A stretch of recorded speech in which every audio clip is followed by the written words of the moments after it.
Aloha. Welcome to the Walking in Aloha, Let's Talk Story podcast. We're so glad to have you here. Et como mai. Now here's our podcast host and award-winning author, Michelle.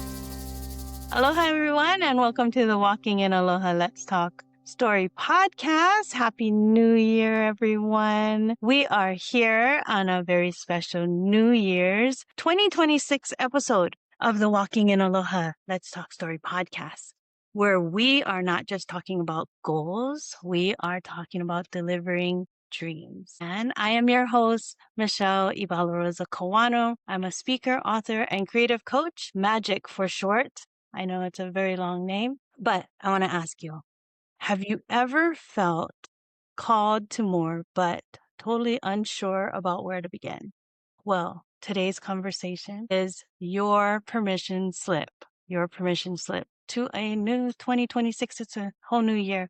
Joining us here today is Sally Lean, award-winning international educator, teen success coach, and speaker, founder of Lean In to Succeed. I love that. Sally Lean in. Everyone, lean in. With over 2 decades of global experience across Australia, China, Singapore, and Thailand, Sally helps people of all ages build confidence, leadership, and future-ready skills, starting with one powerful truth.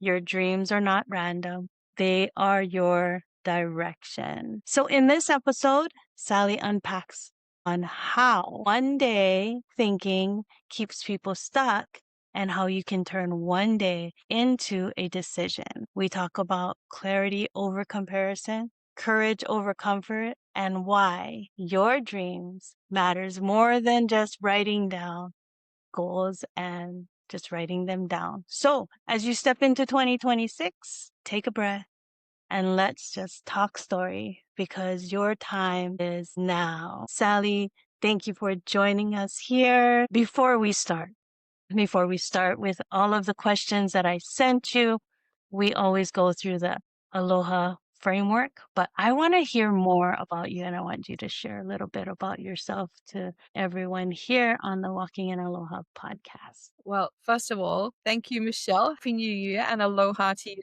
Happy Thank New you Year. for inviting me to join you today. What a pleasure it is. And I've heard you speak a number of times now. And I just love your magical storytelling voice that you have.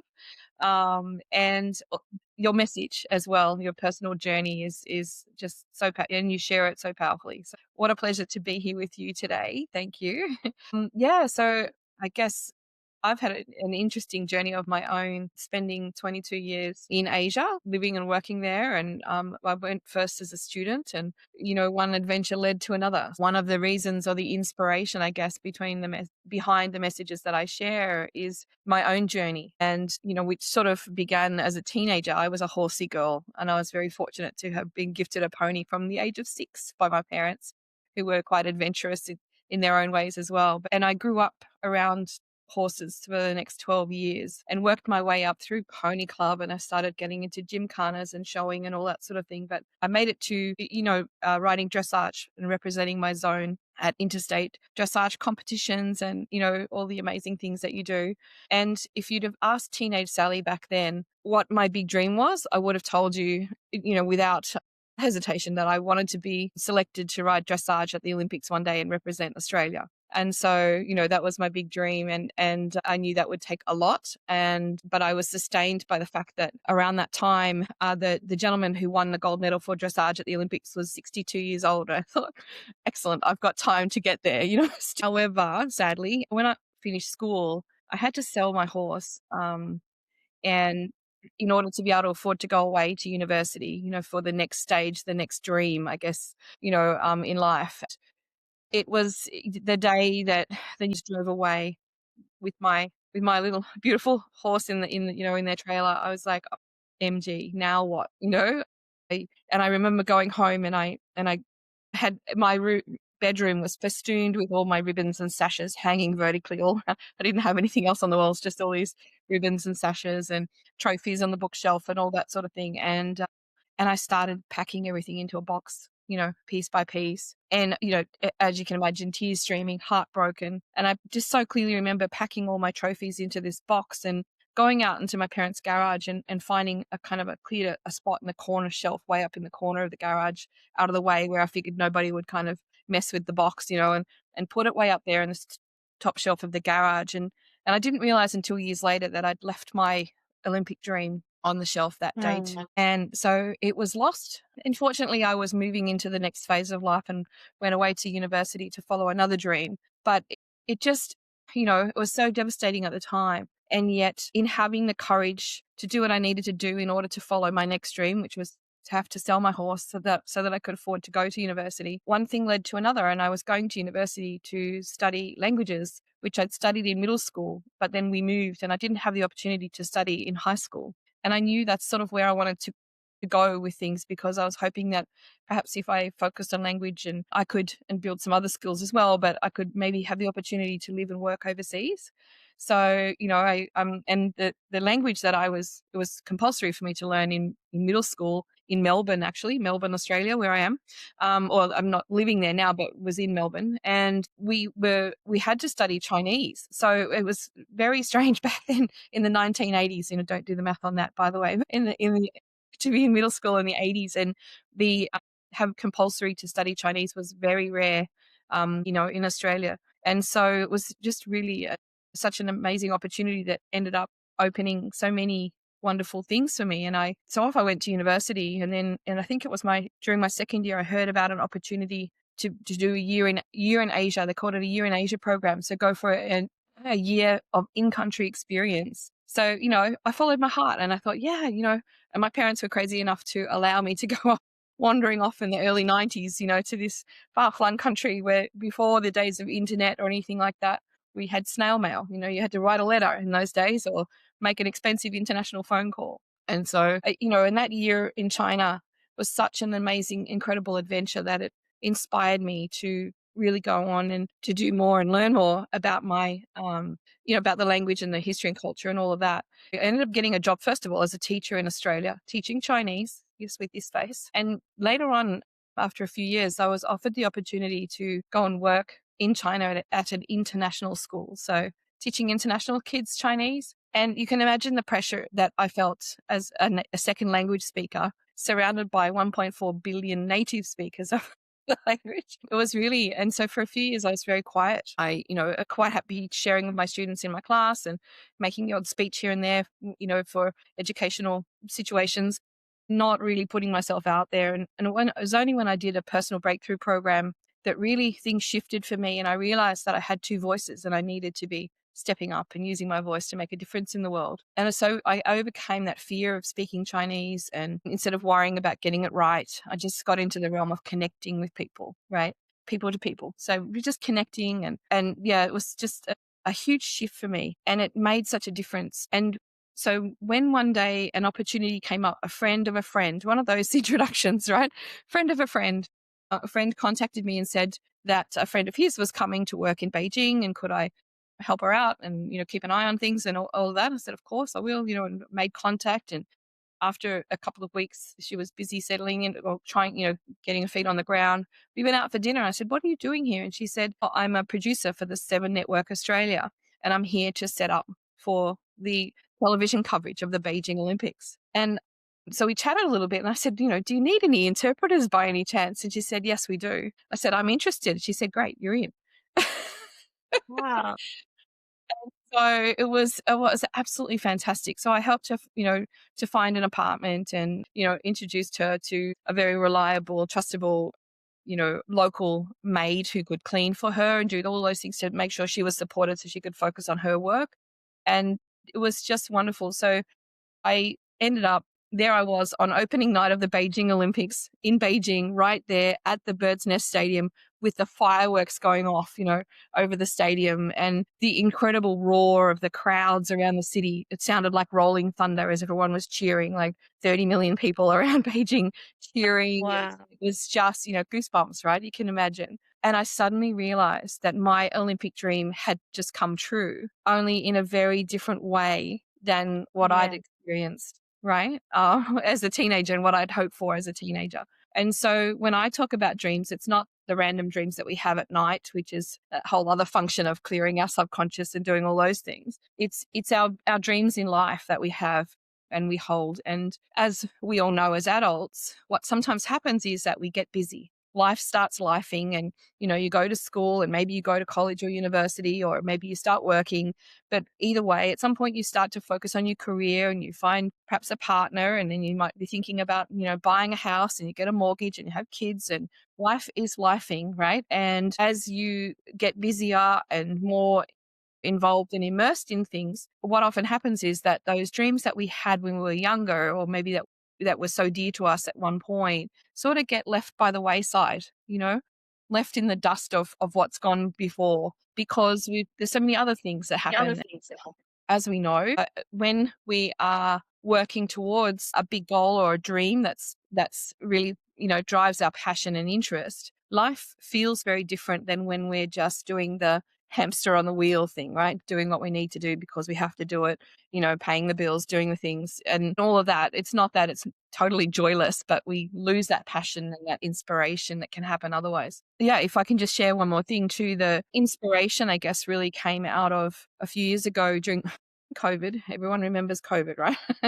And the impact around the world of that. And I decided to walk away from my career and go home and support my dad with his health as he's aging, go back to my hometown in Australia. And it was a conscious choice, and one that I've continued to make every day since then. But it was involved a huge change. You can imagine, from a fairly high-flying international career in Asia, and in the realm of Chinese language teaching, I became quite well known with this space and, doing what I did, and the amazing opportunities that I had working with incredibly great schools in and around Asia, as well international schools, some of the best in the world. So it was such an opportunity for me.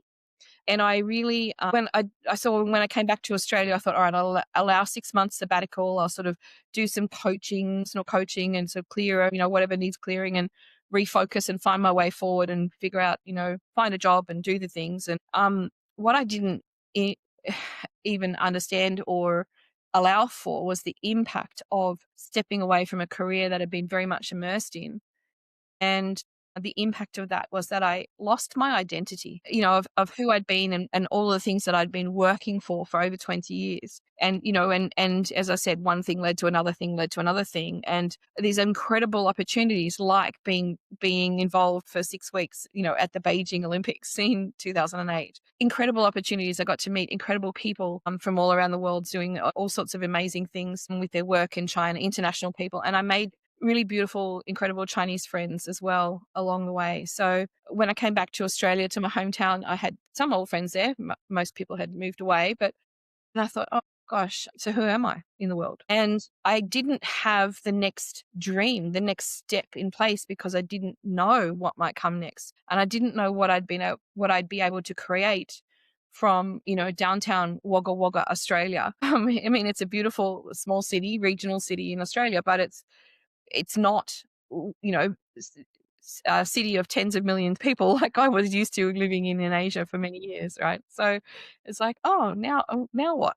So it felt like there was a real grinding of gears as I was trying to reacclimatize, and the reverse culture shock is a real thing, right? So yeah, I had to figure out what was next, and there's been a whole series of steps in creating what has come next since then. But it was inside of also finding myself and being re-inspired by possibilities for myself about who I can be and what I can do in the world to make a contribution as well. That's so incredible. That is, like you said, from Beijing and having to choose. And like you said, it was a conscious decision, but having to take care of your dad. And that sometimes, we have to make those decisions, but we don't want to say, because of the choices that we make, we have to give up our dreams. And so that's why it's such a good thing that now you've found that you don't give up your dreams, you actually, it's your direction. And that's why you're here, to show us that from the horses, and doing that. And you felt like, oh no, I'm giving up a dream. And then it was in another way, you still was at the Olympics, those kind of things. It's like, I always say God orchestrates things in ways that we don't expect. We don't Indeed. expect, but it still happens. And how you said that feeling, being in the bird nest. Okay, so I went to China and actually just seeing the bird nest. Okay, just seeing it. I was not even in it. It still had that same, like, I was amazed at the fact that I was even there to be that near and I was able to take a picture of it. And I'm like, I could imagine how it was to be in it. I only watched it on TV, but you were actually in it. So that is amazing. Yeah. And I can Incredible. just feel it through you, your excitement. The opening night, right? And I was Right. actually, for the earlier part of the evening, stationed in what we call a live cross station. So I was with 2 Australian TV compares and a station just outside. So we were speaking to the Australian athletes as they were walking ready for the Parade of Yeah. Nations, and chatting with them, and it was just so electric. Like, literally the hairs on the back of your neck was standing up because it was so exciting to be right there in Right. the moment. And one of the producers said, he said, look around, because right now in this moment, we are at the cutting edge of media technology in the world. Whatever is available is here with us. And I Wow. should add, one incredible part of that whole experience was that several months later, we all got an email from Network 7 Australia informing us that after each Olympics, the IOC, the International Olympic Committee, gives awards for media coverage, the different kinds, press, print media, and the television broadcasts and all of that. And Network 7 Australia actually beat out CNN and CNBC, who had a team more than 3 times the size of ours, Wow. um, who been awarded best television coverage. So we won what's called a Golden Rings Award given by the IOC. So technically, I guess I can say I've won Team Gold at the That Olympics. is I mean, I just couldn't read about it. But if I hadn't followed my heart and taken the opportunity to go and work in China, despite the fact that I'm a second language learner and, all of that, and had to work through my own, you know, not just ego, but that sort of desire of getting things right. And, am I saying this right? Is this, Yeah. is this good Yes. enough? And just focus on communication and connecting with people, then everything shifted for me. And if I hadn't had those personal I breakthroughs think along maybe the we way as lost well, Sally for a little bit, but it I would have pray made she'll be right back. a bigger impact. Sally, are you there? So I see that I'm buffering here. I think we're having a little technical difficulty at the moment. So exciting to hear from Sally Lean. So let's try to see if we can get her back. Oh, so Sally is off for right now. We will be back in just a moment. Let her reconnect. Amazing. Sally Lean, award-winning international educator, teen success coach, and founder of Lean In to Succeed. Like I read before, 2 decades of global experience across Australia, China, Singapore, and Thailand. Amazing. I love her story and I can't wait till she is back. Let's see. I know that a little bit ago she did have some connection problems. She had a little bit of a connection issue. Let's see if she can get back. And she lost her internet. She's not at home right now. She is house sitting. So it's always difficult when we are not in our environment and we have to make do, but we will get this done. It's all right. We deal with technical issues all the time, but we will continue rolling as we wait for Sally to get back on. Have you ever had a dream that you thought was not going just the way that you needed it to go, and God just showed you that, you know what? It doesn't matter. It is actually in his hands, right? It is completely and totally in his hands. And when he showed you the way that it actually is, it is so much better, so much better. Okay, let's see. So she's saying that she can't rejoin. So let me send her another invite. Let me see if I can do this. Da, da, da, da. I'm sharing with her another guest link so she can join with Yes, again. Somehow she said she can't rejoin. Hopefully she can get back into the studio. It's just the way it is sometimes. The tech. Sorry, that was me trying to flip over to Facebook so I can communicate with her. There she is. There she is. All right, let's see. Hi there. My gosh, I'm so sorry. The internet has been crazy this morning, just crashing out. It's okay. These We things are are sent to track back. us. Yeah, we are back. Let me fix this. Tell me again, what did we have at the bottom? Speaker, educator, author? Yes. All right. I Thank thought I you. remembered correctly. See, we can do this. This is real, guys. This is live, and it is what we do. It's happening. I love your story, so we are willing to wait because we need to Yeah. do this. But yes, like I said, I've been to China, and just to be on the outside of the bird nest, you can say that you won gold inside of the bird nest in the Olympics. From the outside, I guess. But yeah, amazing. What was that? I guess technically it was from the outside of the stadium that we From won. the outside, From the IBC, the International Broadcast Center. from the broadcast center. That's still amazing. That is such an amazing thing. All right. So every time I have a guest on, what we do is we go through the Aloha Always framework, which is the framework that God gave me when I asked Him to help me write my book, because I did not want to write my story through domestic violence and have to just go through the whole mess of things and rehash everything all over again. So I said, Lord, do you need to help me? I don't want to have to rehash this. And He said, I gave you everything in Aloha. And that is the affirmations and actions, leadership and love, overcoming obstacles, health and healing, and acute awareness. But as I spoke with people from all over the world now, from Saudi Arabia to Egypt to Australia to like all over the world, I found that everyone walks in Aloha in their very own ways. And so I just want to go over the questions, and I know I sent them to you. So we'll go over that and we will just walk in Aloha together as we can go through. I hear a puppy. Yeah, sorry. That's my Hear a friend's dog. I'm house sitting right now. I miss my dog, so every time I hear a dog, I'm like, "Oh, puppy." So, yes, aloha always. So, New Year's, brand new year, deliver your dreams questions. Okay. So, in the affirmations and actions, let's start right there. For someone starting 2026 with big dreams but lingering doubt, what is the first belief that they must affirm and the first action they must take? What do you think it is? Great question. So I think the first belief that we have to affirm is a belief in ourselves and trusting that if we really stand in, even if we still have, and it's natural, right? We always have everybody, no matter how successful, how wealthy they are, everybody has some level of self-doubt that's always present. But we need to dare, first of all, I say dare to dream, right?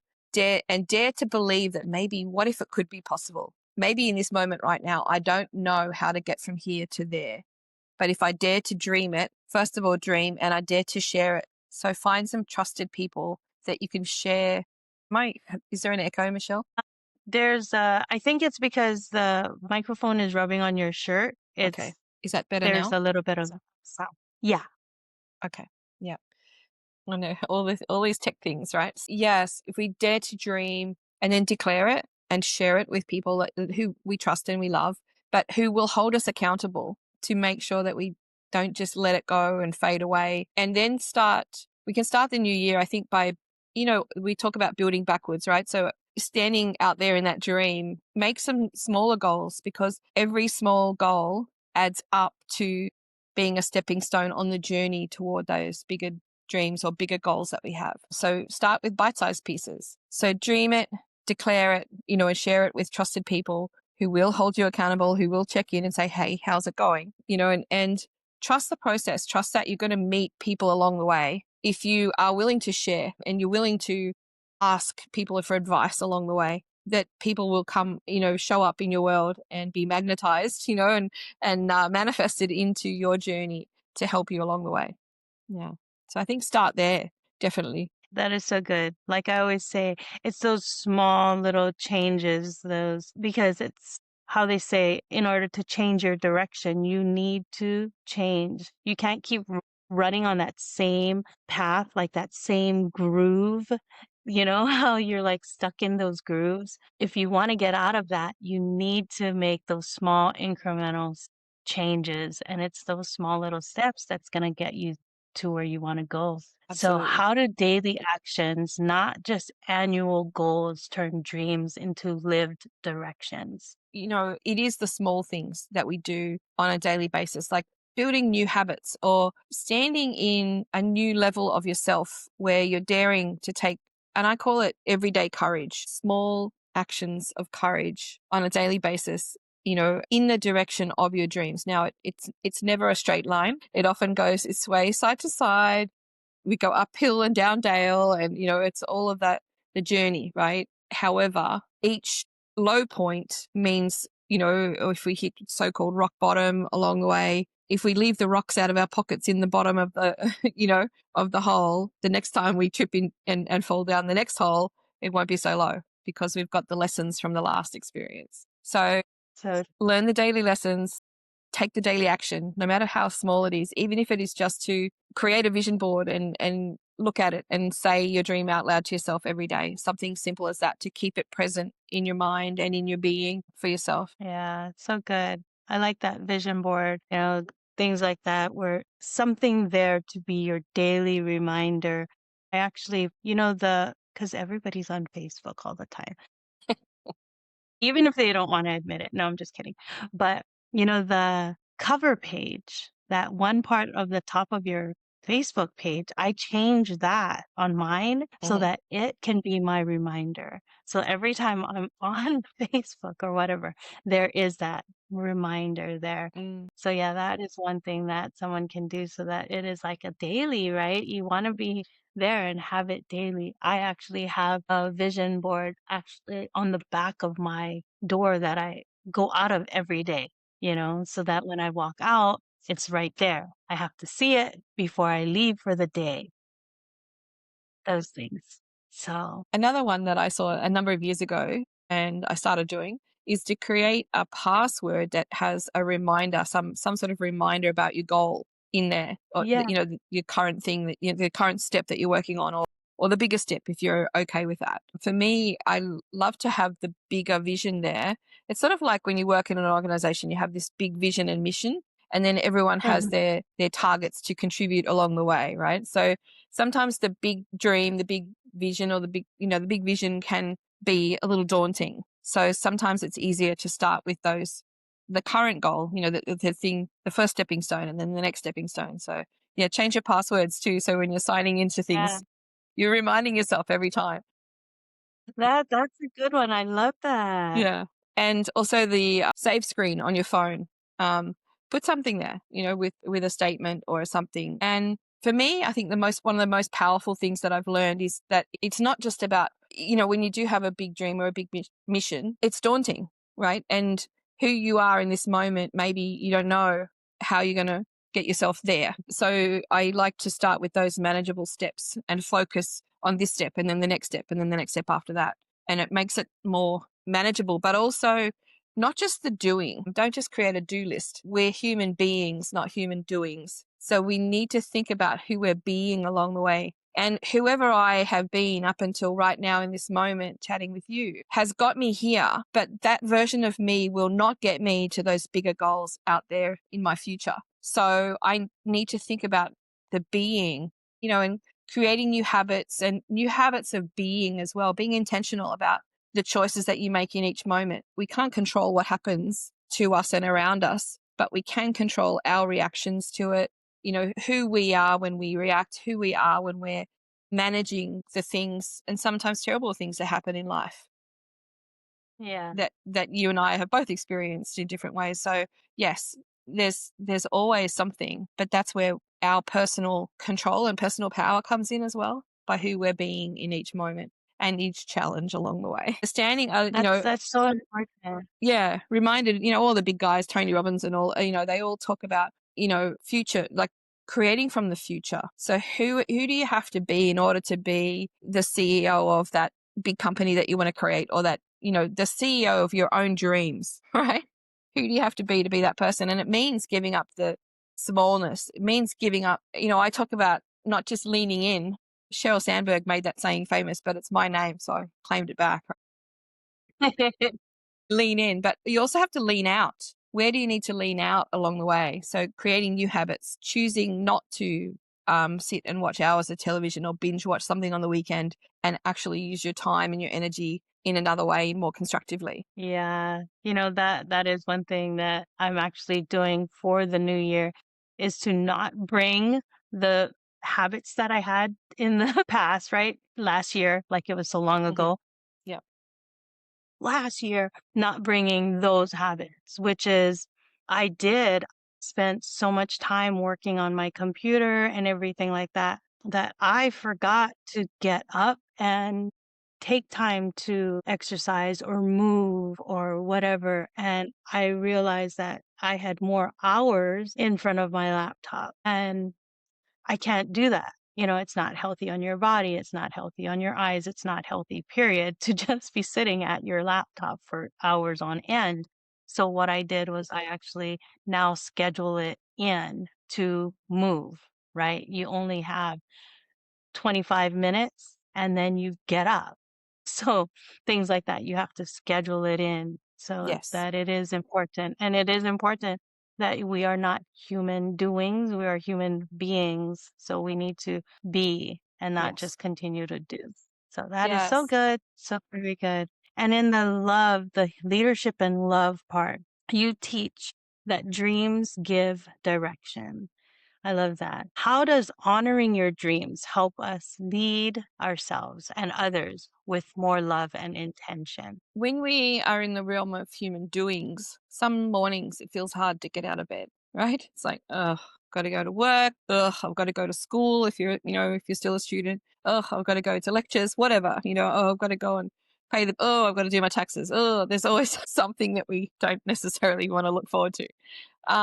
But if we hold that bigger dream, our bigger goals and mission out in front of ourselves, that's the reason that you get out of bed. Not for the thing you've got to do in this moment, but because you're on the way to where, to where you want to be, and the contribution that you want to make in the world, and I think in terms of leadership, that's probably the biggest reminder is, it's about, so no matter what our dream is, even if, some young people say, oh, I want to make $1 million. That's great. What are you going to do with that $1 million in the world? That will make a difference. And maybe it's just to have a better life for their own family. That's okay. But it can't just be about ourselves alone.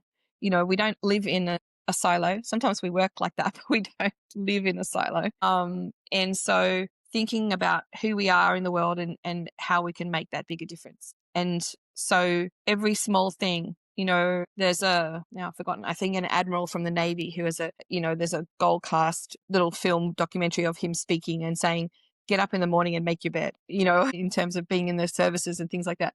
Get up in the morning and make your bed, because even if you have a really crappy day, at least when you come home, you have a made bed waiting for you, and it's the first small thing to do in the day to remind yourself about who you're being. And ever since I saw that, I don't know, years ago, I actually do. I get up in the morning and I make my bed. It's not always perfect, but it's pulled up. The cushions, the pillows are there, and it's there, And so when I come home, and I notice it, taking time to clean up my own space and keep it impeccable, and just, all those things that we can do to raise our own standards, keep raising our own standards for ourselves, not because of anyone else, but because I say so, or we say so ourselves. Yeah, that is so good.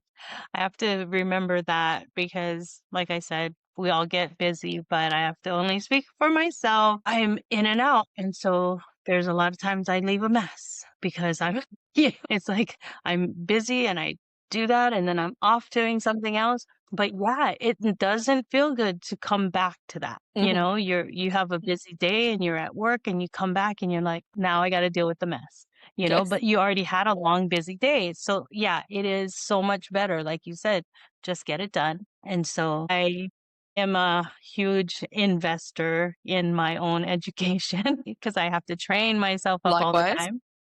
So I'm a huge investor in my own self-education. And that is one thing that I'm investing in right now is to learn and actually learn how to be more organized and learn what it is in my own self, my own psychology, why I'm like okay to be so busy and not take care of the things that I need to take care of. Those kind of things. Because people don't look at it like that. Like there has to be a reason why you're okay with this mess, Hmm. right? And we need to be able to look at ourselves honestly. And sometimes people are just not willing to look into our own selves, but that's what we do. We need to do that. Yeah. So, anyway, leadership and love. What role do parents, mentors, and educators play in protecting and nurturing a young person's dreams? Yeah, I love that question. Thank you. I think it's really important that as the adults in the room, whether you are a parent, of a child, particularly a teenager, in that critical time where they're starting to want to find their own independence in the world, but they're not adults yet. They still haven't got their prefrontal cortex, so they're not always making the best decisions for themselves. And sometimes they're a little bit like go with the wind, right? So one week it's this and the next week it's something else, and parents can be very dismissive of things as kids often, and teachers too, right? Very impactful in the things that teachers say to kids. I know I've got memories of being impacted along the way of my own experiences with teachers. Fortunately for me, I have had a number of great teachers along the way, in school and in university and also in life. So mentors in life. So I guess the good has outweighed the negatives for me.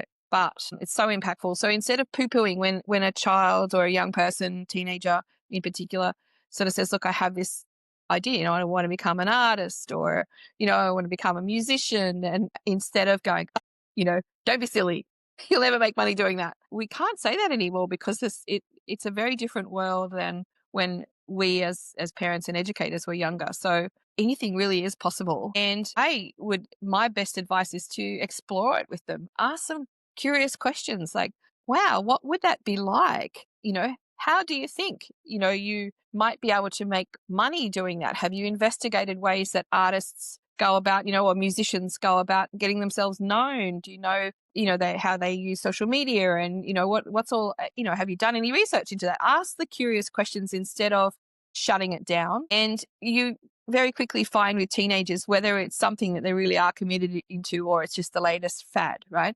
And if it's just the latest fad, yeah, sure, it will pass, right?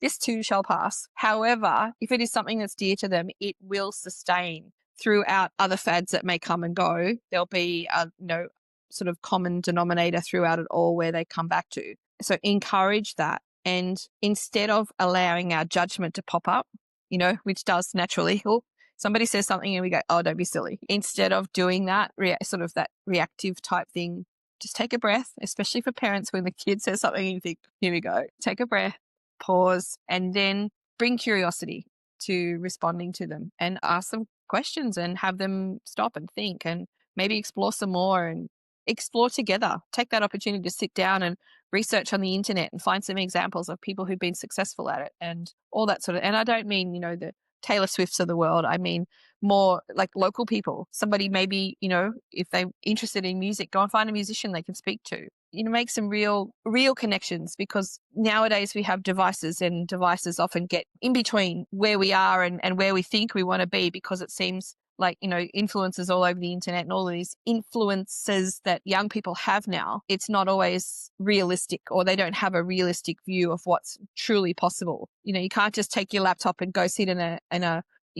cafe in Bali beside a rice paddy and think you're going to make $1 million by the time you're 30 without some actual idea and something stable underneath it, right?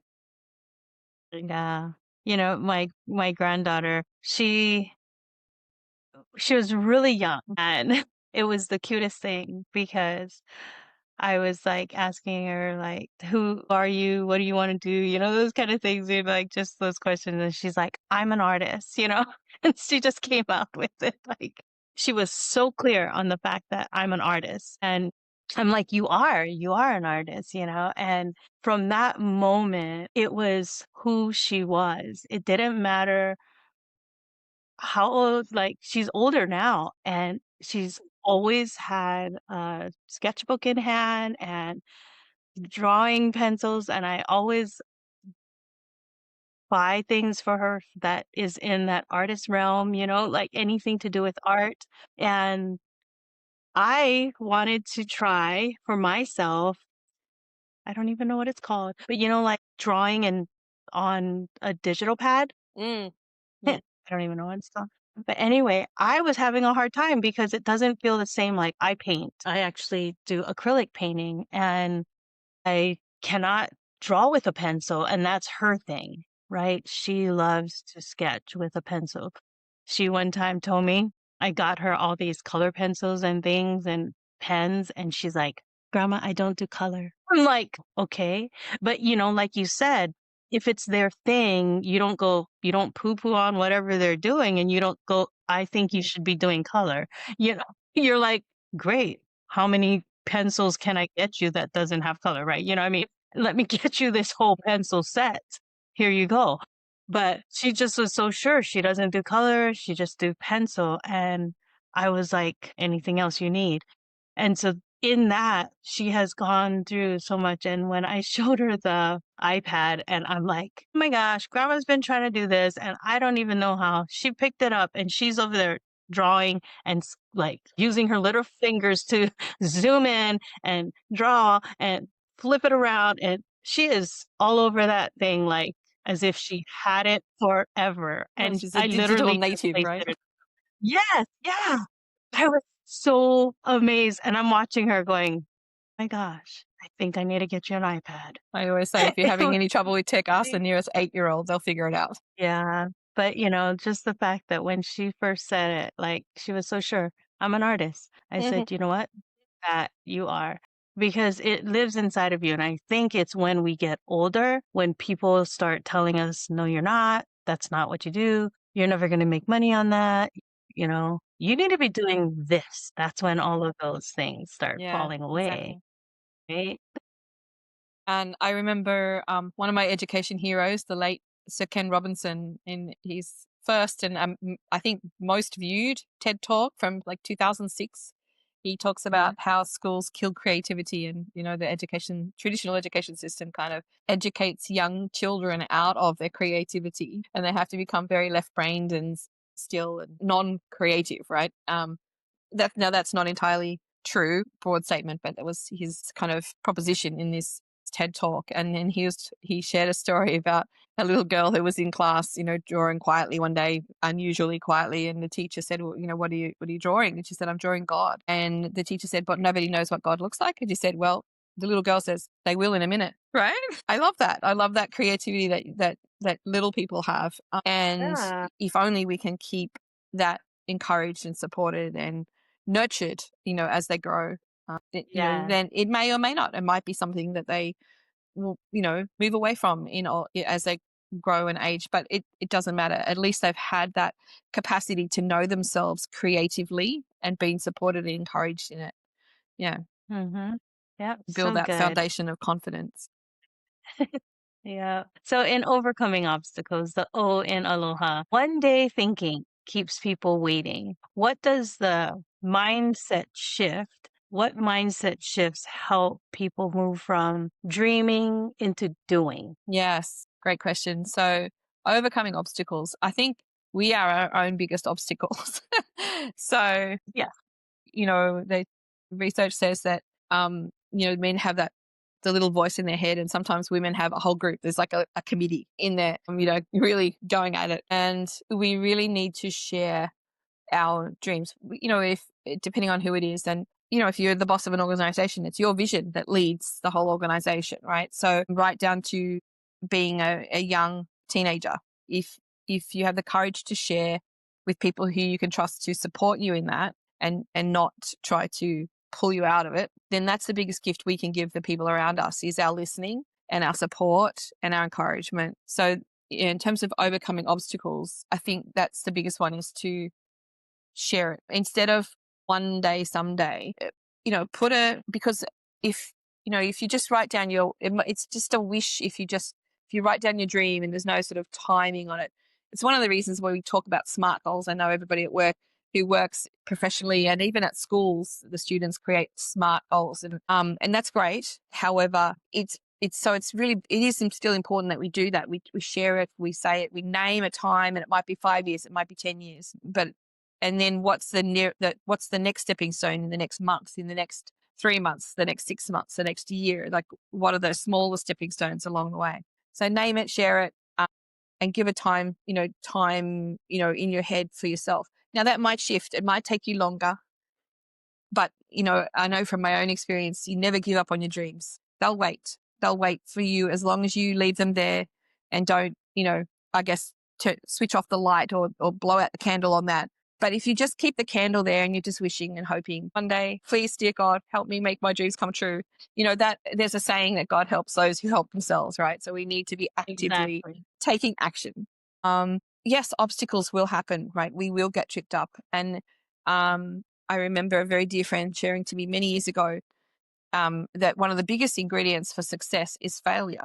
And I was very puzzled. Younger Sally was very puzzled. And I thought, what do you mean? And he said, because we learn more from our failures than our successes. So when we do trip and stumble and fall, which we will do along the way because we're all human, it's to learn the lessons. And his message, even from the early 70s, was to fail forward. So yeah, learn the lesson so you're not just repeating the same mistakes. Learn the lesson, fail forward, so you can keep moving and learn along the way. Yeah, that is so good. That's so good. What obstacles most often blocks people from delivering their dreams, and how can they overcome it at the start of the new year? Yeah, I think we talked about that, chunking it down to smaller, manageable bites. Like how do you need to eat an elephant? One bite at a time. So what's the next bite and the next bite? And there'll be some things that you need to bite and chew on that are tasty, and there'll be some that are not so tasty, but we need to be taking the next bite along the way. Right. And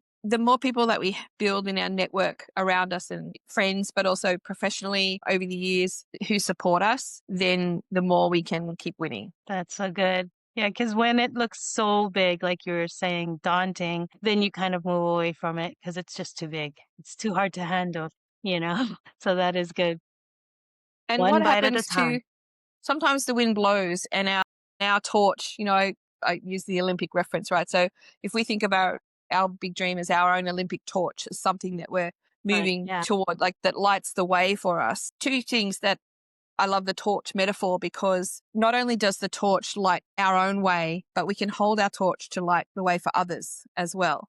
Mhm. If and when the wind blows and our own torch flickers or maybe even goes out, guess what?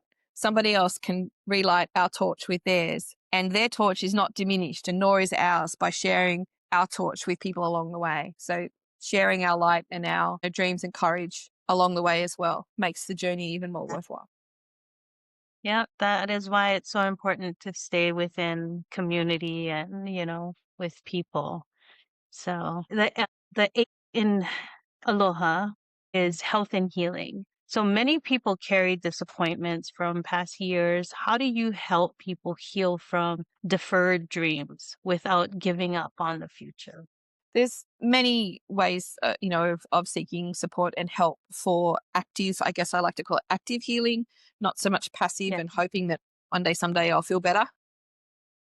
One of right. the biggest things that's helped me is something that's available from NLP, neuro linguistic programming, is timeline therapy. It helps you to go back, into your younger years and see some of the things that were very impactful and be able to release the negative emotions that we carry around that, around those memories of things that happen, because things are always happening to us every day, right? Small and large. And the event itself is in the past. However, we carry with us those decisions that we made about ourselves in that moment when things happened, and the meaning we made about ourselves, and that impacts us in the now and into the future if we're not completing that, for ourselves, and sort of taking out the negative emotion that we carry otherwise. So yeah, it's really important work as well. Yeah, that sounds so good. I know that there's like, especially like for me, the domestic violence and stuff.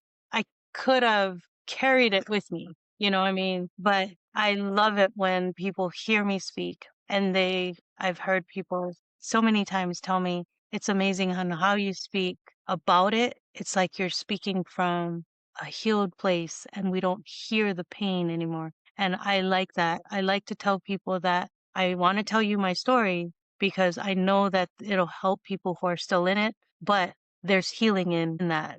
You walk through that. So, what does emotional and mental health have to do with actually following through on your dreams? Yeah, as I said, I think it's about being active in all of it, being responsible for noticing how you're feeling, where you're at. If, how's your body doing? I know over the years I've, not treated my body as well as I could have, perhaps in hindsight. Hindsight's always a wonderful thing. And eventually you're going to run out of energy if you're burning your candle or your torch.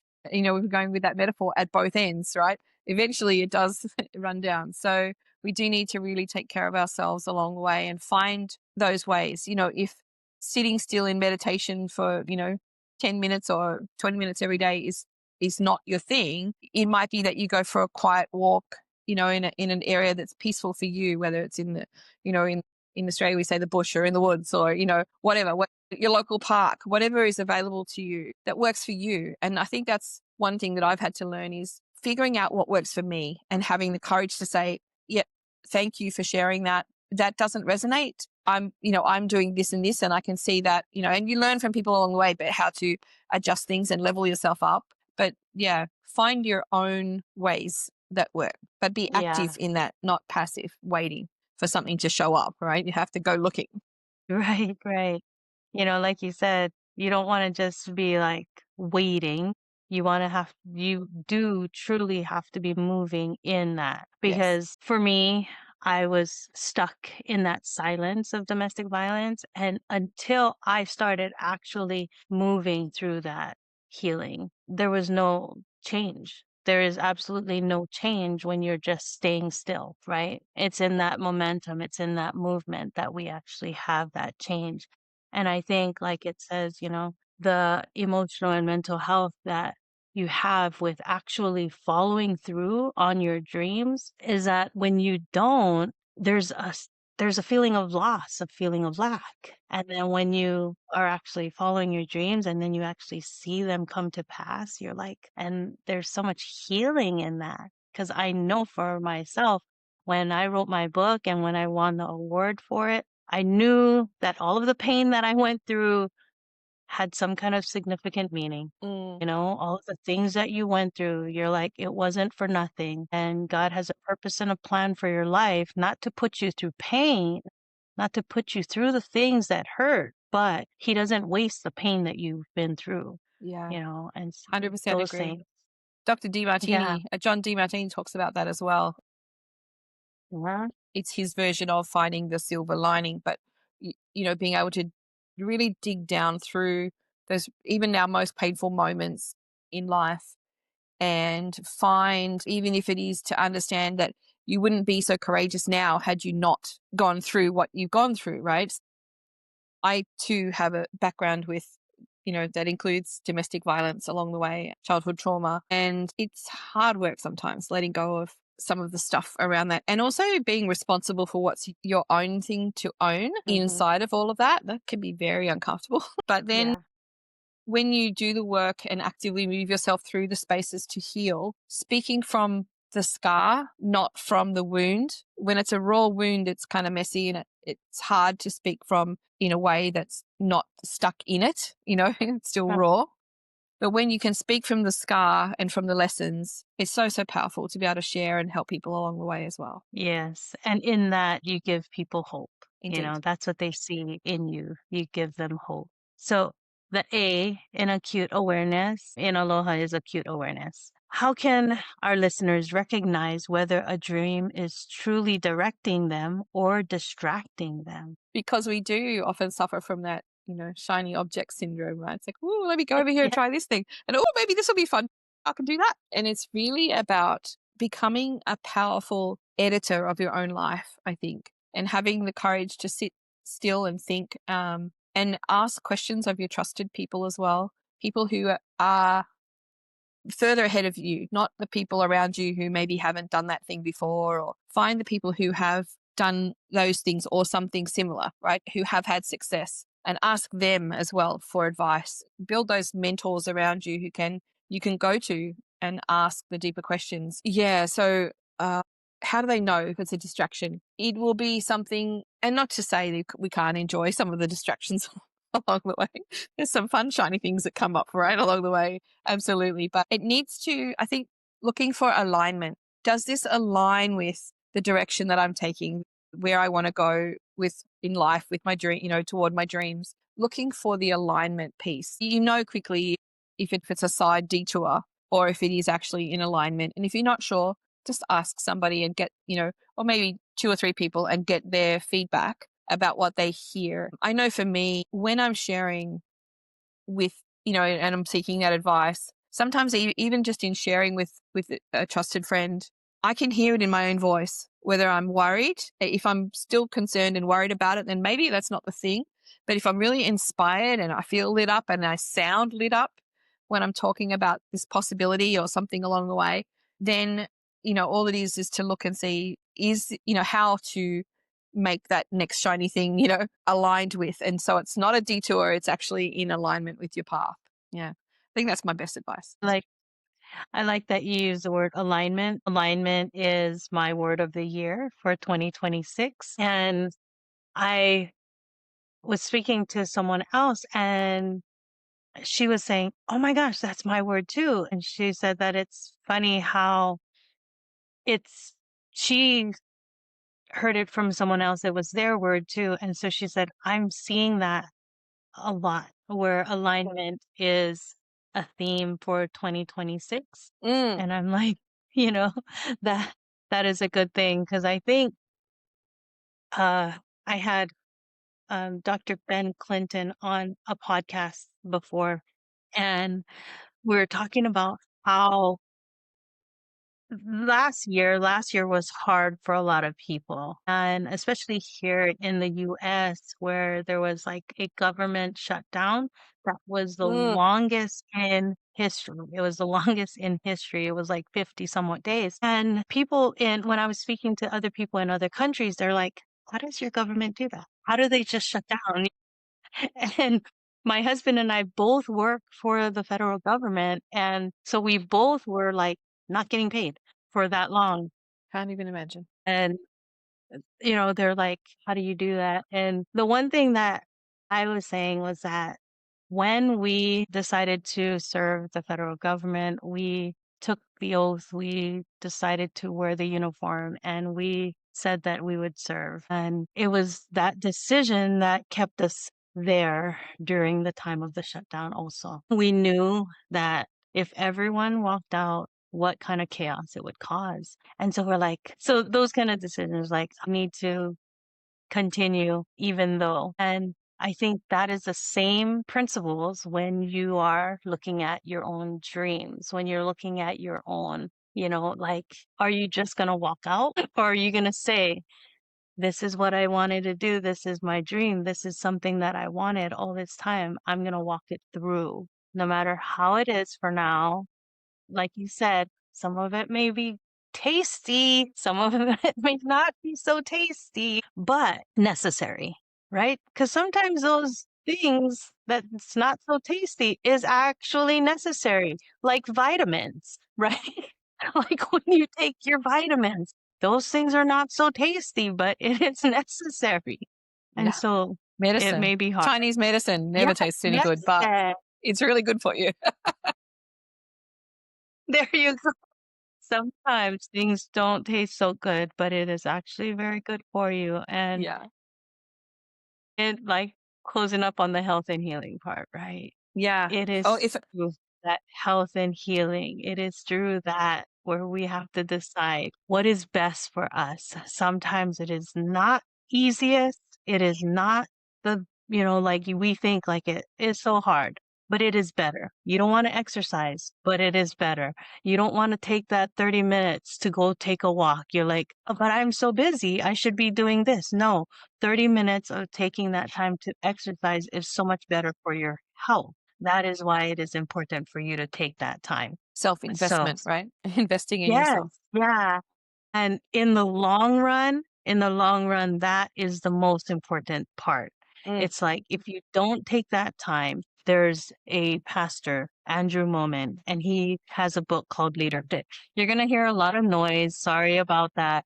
But this is the garage, and my husband is going to go to the gym. So anyway, No problem. it is what it is.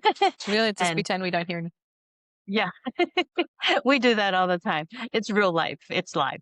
But he was, talking about being leader fit. If you are not fit to answer the call of God, then how can you answer the call? So you need to be able to take care of yourself. You need to be healthy. You need to be able to say, should I be eating this cookie? Should I be, you know, indulging? Or should I be skipping out on all this workout? And those are the things that is hard, but it is Yes. necessary. So, like you said, Chinese medicine doesn't taste good, but it is better for you. Yes. Health Yeah. and healing. If you're Important. standing in, like you said, your word is alignment, standing in alignment. What is it that I really need right now? And sometimes if you're genuinely tired or if you're a bit run down, it might be rest that is needed. And other times Yes. it might be you giving yourself a mental kick, to get up and, put your trainers on and go for that walk or go for that run. Yeah. So yeah. And then my word that came up for me, Michelle, was sitting actually, and it was in a workshop with a coaching friend of mine, and she asked us just to take a few minutes of quiet to think about, and what downloaded for me was the word deserving. And I thought, oh, okay, that's interesting, right? About that really foundational piece around self-worth and being worthy and, being open to receiving as well as giving and doing and, all the things. So I thought, wow, deserving. And then I was sitting with this word, deserving.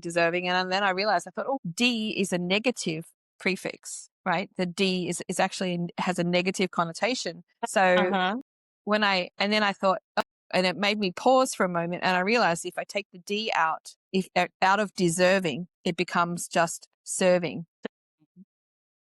And that's a whole other realm, right? So, and it is, as you just said, if you want to be serving others, we also need to be prioritizing serving and really taking care of ourselves. Yes, so good. The last A in Aloha is acute awareness. How can our listeners recognize whether oh wait, no, I went backwards.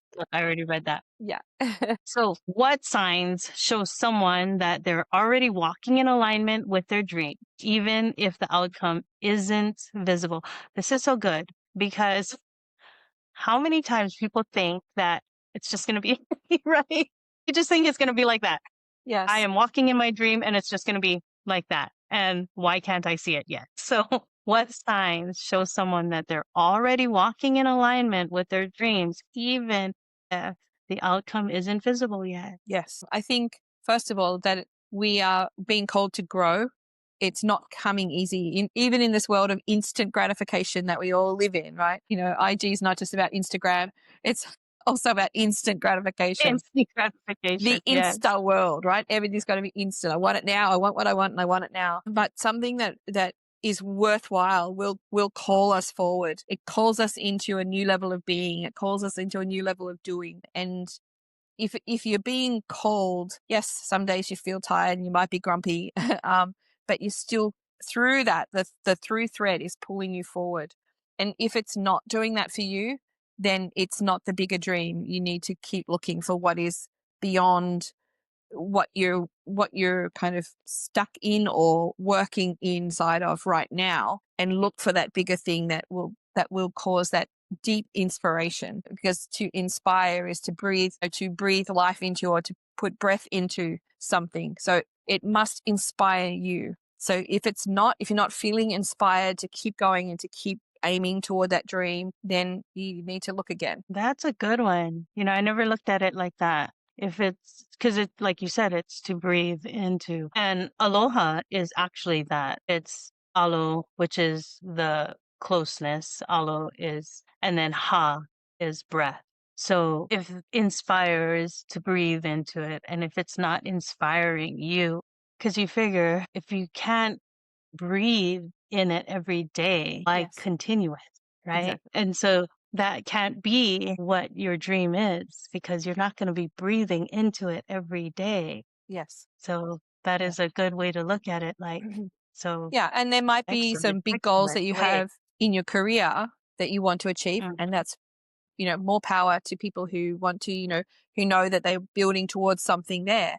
But that might not be the whole thing for yourself personally. That might be part of it, is building the career. For what? What happens when that career ends or shifts or something happens or, Right. who are you inside of that particular part of, your journey? I know from losing my own identity from, when I ended my particular, year of that career, I thought, wow, now who am I? Without, being able to say, hi, I'm Sally Lean from, XXX school or institution, who am I? Right. So, yeah. So Hey. key messaging, I talked about where we lean in, where we need to lean in, where we need to lean out from but the really critical part is who we can lean on along the way. So intentionally building our community around us with people who will support us and hold us up. You talk about being inspired and the ha in Aloha. People who hold us up when our wings temporarily get tired or forget how to fly. We want to have those people who'll circle in under us and hold us up. That's so good. And sometimes people may not have anyone near them. They may feel like, oh, I'm so alone, or, like you're saying, to have someone and you can talk to. And they're like, then I don't have anyone. I don't have anyone near me. I'm always alone. But that's not true because you can find, if you truly want to find someone, you always can find someone, especially with technology now, with reaching out to people online. You still can reach out, even if you don't have people near you in your physicality, right? Yes. Right here next to you, you still can reach out. And I tell people that it's the same thing. I was, like when I had my hip replacement, I was stuck. I felt like I was so stuck in like partial laying position. And I was like, but I had my computer, right? And so I would talk to people online and I would be like, thank you so much. You feel less alone, right? You really Yes. do feel less alone because you still can share, you still can communicate, and don't to ask for help. Don't hesitate to reach out even if it is online, and I believe that is important because community, we were not made to be alone. We were truly not made to be alone. And you mentioned community a lot and reaching out and have somebody to tell your dreams to. That is so key. Yes. Because one thing that I knew was something that the abuser wanted was isolation. He wanted to isolate me, right? And that was the one thing that was consistent. He didn't want me around my family. He didn't want me around friends. And in that isolation was the reason why he could control what I was doing or what he wanted to do anyway. So It was the control, right? Yeah. And it's in that isolation. But if you think about it, if you're isolating yourself, who else is controlling you? Your own thoughts, right? that's You right. isolate Yeah, and yourself.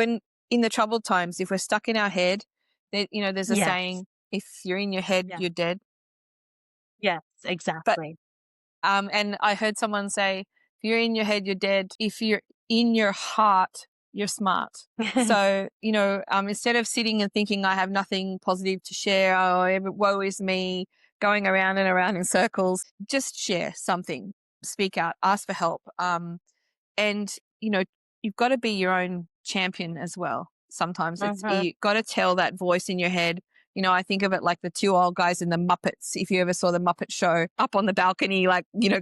criticizing everything and commenting on stuff. We do that to ourselves. We're always commenting on things to ourselves, and you've got to get out of that, because otherwise you're going to keep circling. So in order to move forward, you have to invite that voice in your head to shut up and just Exactly. be quiet, get over there and move forward anyway. Yes, that's one thing that we want to do is we want to shut up the things of the past and move forward For because sure. this is a brand new year. And that's one Indeed. thing that we want to do is that we want to follow our dreams. We want to deliver those dreams in 2026. Yes. Thank you so much for all of Thank you, this. And Michelle. I know that we had our tech issues and that's why we went a little So sorry. longer, but that's okay.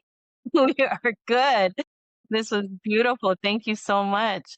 So, this is our legacy question. As we step into 2026, what does it mean to deliver a dream instead of just setting a goal? What would you say to someone who feels that it's too late? Because I know I am 57 years old. I know it's not too late and I still dream. So, what would you say? I remember years ago sitting in a 3-day program, personal breakthrough program, and there was a woman in the room who was sitting on one side, and they had put kind of like a table behind her and or in front of her, and a cushion in her chair behind a pillow. And I sort of started out being very critical and thinking, well, why are you here if you're not well enough? If you need so much support and all this sort of thing. Very negative, right?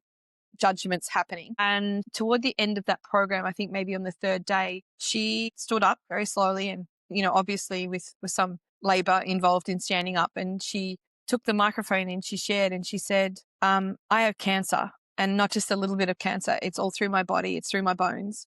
And I don't have long to live. And I've heard everybody sharing about that, what they're creating for themselves in their lives. And I've been sitting here thinking, I don't have much time to be here. So what am I going to do? And she said, I realize that I can share with other people who are going through what I'm going through and maybe make it a little bit easier for them. And I thought, yeah, so what excuse does anybody of the rest of us have about not stepping into and really powerfully empowering ourselves in going after our dreams? Because if we are together, if we unite with other people who have, maybe not the same dream as you, but similar intentions, in really making a difference along the way in achieving your dreams in the world, making, the dream that does make a difference for the people around you, no matter if it's just your family or if it's at the level of your community or at the level of society or at the level of global impact. It really takes something to stand there and go after it. And that's been my motivation in founding a new movement. And so it's called, I'm so excited to share, but it's called the Million Dreams Movement. And yes, I've trademarked the name and done all the things. And I now have a website. So if you don't have anyone specific that you want to share with, or you're not quite ready to tell people, go on to, and it's milliondreamsmovement.org.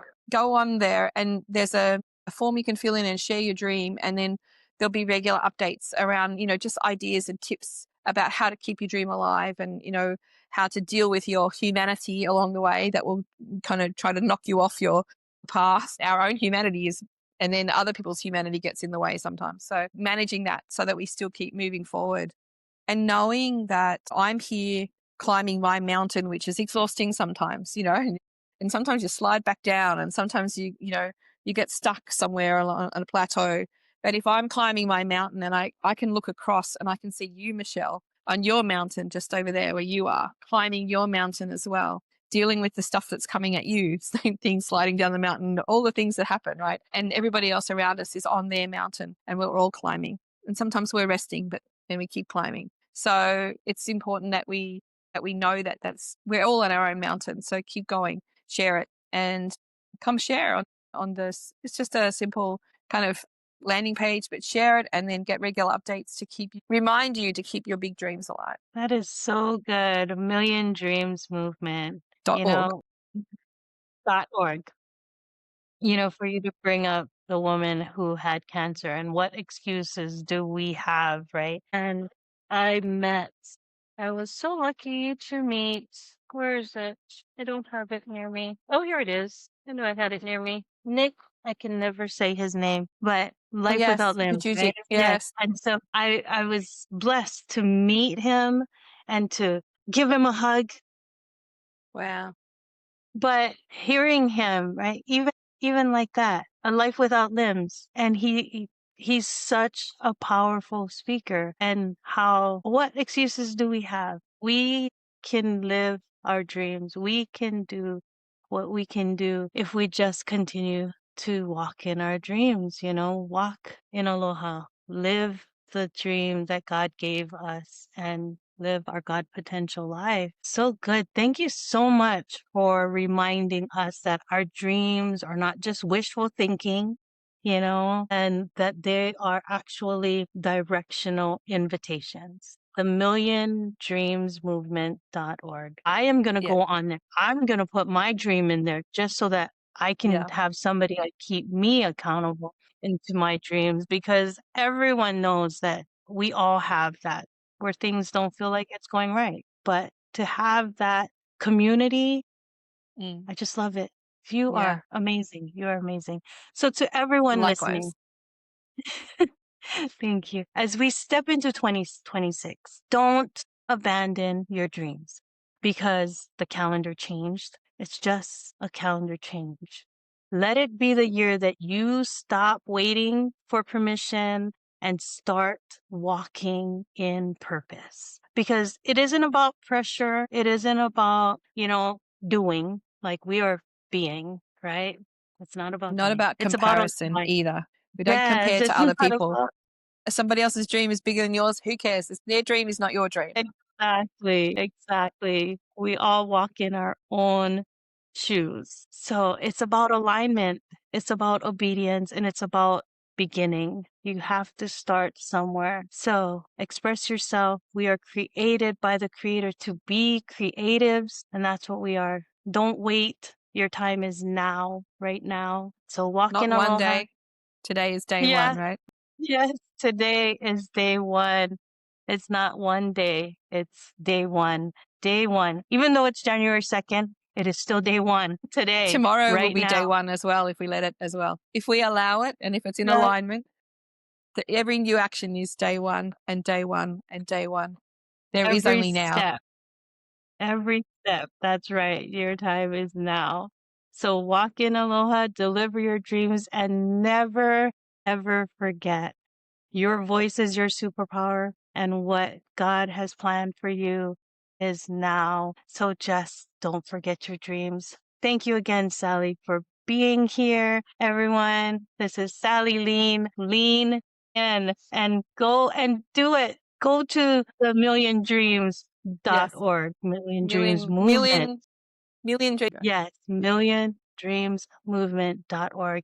I want to see everyone's dreams on there because can we all look at everybody's dreams? Is that how it goes? No, some people No, are not ready to no. share publicly, That's but right. yeah, Publicly. when Why they would are, if they give permission, we will be able to share along the way. And very shortly, in the next couple of days, there'll be a Facebook group starting as well. So maybe they want to jump in that there and would share be as well. yeah, that would be lovely. And then everyone can actually start sharing their Create dreams. a community of dreamers who are really going for it, right? Not just I dreaming, love but doing as that. well.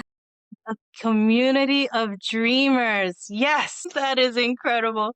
Thank you again, everyone. This is Sally Lean.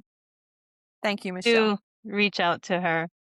Aloha and ahui ho. Until next time, Michelle Ebalaroza Kawano and Sally Lean. Until next time, bye now. Thank you for joining us here on the Walking in Aloha, Let's Talk Story podcast. Before leaving, please hit that subscribe button. God's blessings always and ahui ho.